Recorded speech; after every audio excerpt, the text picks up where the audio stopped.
This is my niece Emma's room, and we've got a minor issue with a hole in the door. So, my brother's brought home a door, but it is not stained. It is too long, and it doesn't have a hole for the knob or the hinges mortised in. No hole inside. So, I'm going to remove this door. Instead of unscrewing the hinges, I'm just going to leave the hinges on, and you can do it one of three ways. Use like a flathead screwdriver or a chisel, which if it's an old chisel you don't care, you can put it under the pin here and tap it up. Just gets it loose. These guys are going to be dirty, so be careful where you set them. I'm going to slide them right back in the hole that they're in now. You can also use like a punch or a nail set. Pry bar, you can get it under the pin, knock it up. This one. You may need to lift the door a little. This door will fit in the opening upstairs without any hardware or anything on it. But I'm concerned that once I get it all, you know, mortised out and put the hinges on, and when I go to close it, it's going to be tight. Now you can adjust for that. You can knock over the leg of the trim or the leg of the door jamb. You can remove the trim, change the shimming of it, maybe leave a little gap, putty it there. I'm just going to cut off 1/8 of an inch. Anyway, I'm going to use the handle here to help me keep a straight edge. And I know 5 inches to my blade. A weak 5. So, I made a mark 5 inches, then 1/8 over.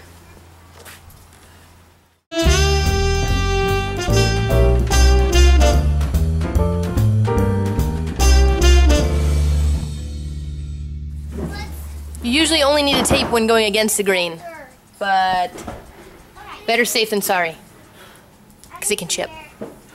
Alright guys, it's gonna get loud.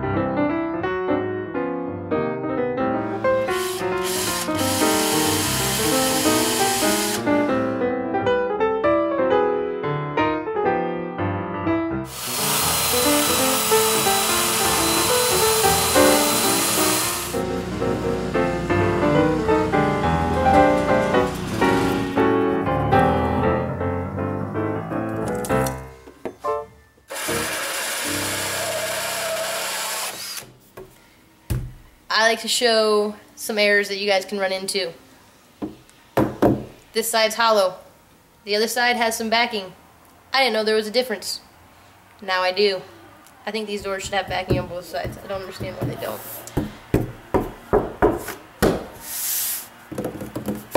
These are some of the small challenges you run into that you just have to come up with a solution.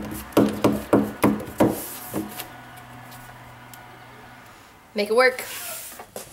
Solution? I had some spare MDF. I've put a screw in kind of at an angle. I'll put that right there with some glue, let it dry. Put another piece on this side. But hopefully with this quick fix I did, this area is stronger than it was before. I can remove the screws once the glue's dry. It'll work. Make sure you got your door padded underneath so you're not messing it up. This is the old door, and I tested the theory by putting a hole right here. It is hollow here, but there is a particle board on this side. So, tap that wood before you put a hole in it. Find out the solid spot, because that's where you want your knob to go.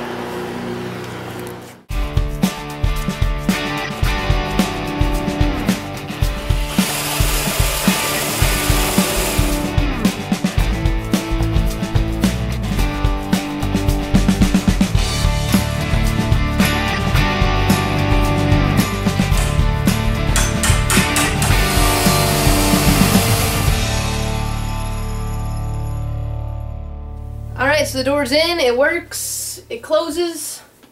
I just need to Condition, stain, and seal. So, alright, I'm going to pre-treat this wood with some conditioner. Probably do one side while it's laying down, stand it up. I've got the wall protected so I don't get anything on the wall. So buff out anything you got on there you don't like with a little bit of sandpaper in the same direction as the grain. And then go ahead and apply this with a brush or cloth. Door's conditioned.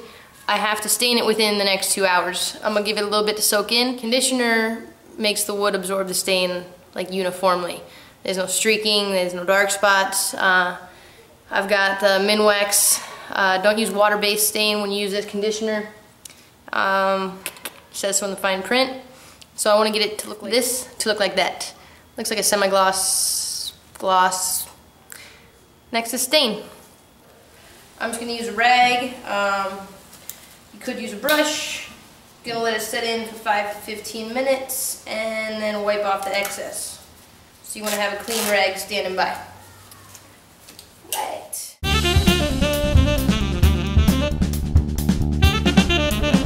Second coat after 4 to 6 hours. And then a minimum of 8 hours to do the finish. Some valuable things I've learned in my time installing this door is I don't like to stain raw wood. I don't like to try to match stain.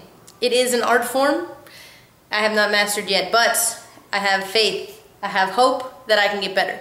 So, as you can see, this door might be a different kind of wood than this door. When you go to buy your door, you might want to make sure you're getting the same kind because different woods take stains differently. Oak has a tighter grain. It doesn't really let the stain in as easily as pine, which is more open grain. Golden oak is the color I got. It looked like it might match this, but it's kind of browner. I want to make it a little more orangey. It was recommended to me by Chris at the Home Depot, paint desk guy, that I add some red tint. So, I could potentially mix in a stain with the golden oak that's a little more red and play with that.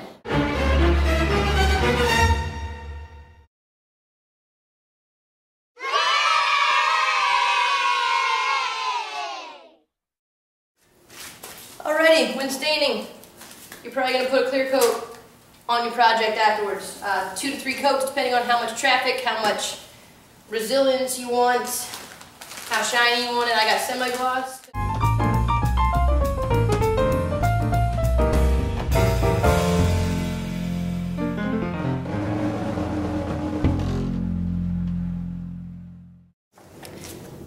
Alright, so you wait 3 hours after applying your first coat of the polyurethane.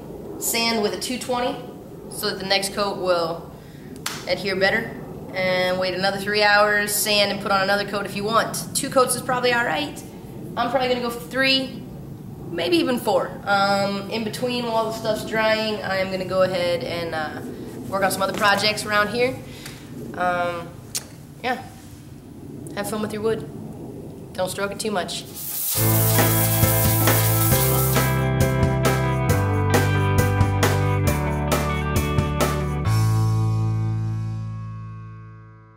Are you excited about your new door? Yeah? Me too. Me too. And Mama too. Mama's excited too? Alright. I think you need shoes on to be in the garage though. Mm-hmm. Where are your shoes at? At home. Inside? Yeah? Should we go put them on? Mm-hmm. Okay. I can't put them on for me. By yourself?